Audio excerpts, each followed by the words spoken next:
บายดีสบายดีสบายดียามแรงๆอากาศเย็นๆทีเล็กตีเบมาเลาะตลาดนัดบุญกินเจียงละ52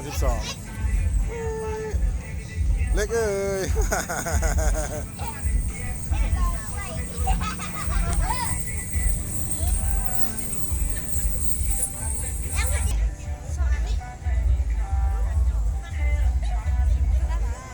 เบบังดูเบ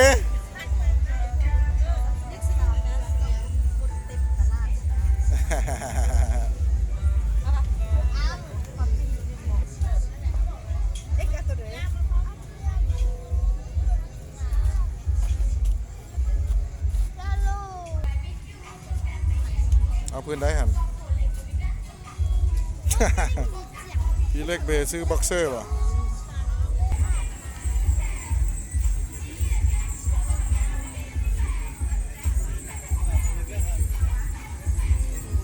อ้าวไอเบแปลงร่างบ่หัน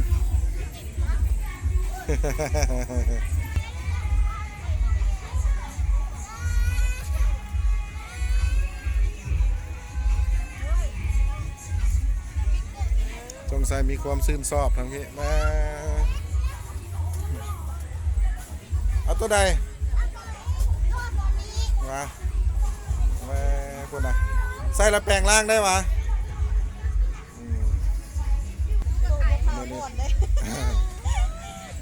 เมื่อนี้ตีเล็กตีเบพาเที่ยว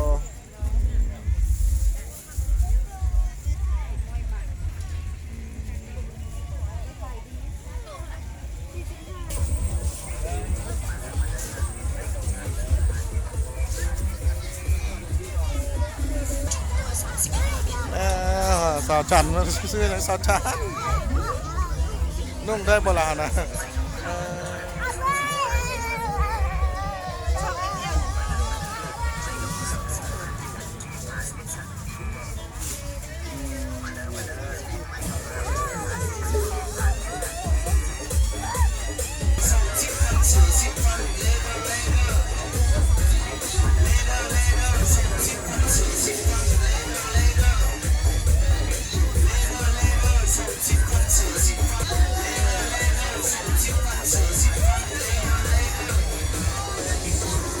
เอายังตีเวเอายัง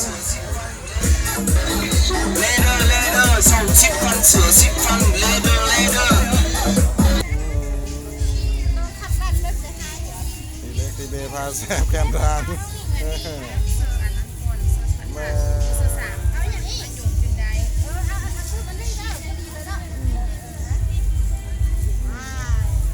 ได้ยังได้นี่ได้ยังได้โชว์มึงดูได้บ็อกเซอร์ฮันกับลูกชิ้นฮอทดอกมาผมสาวซื่อๆตัวนี่มาแจกเบอร์อีด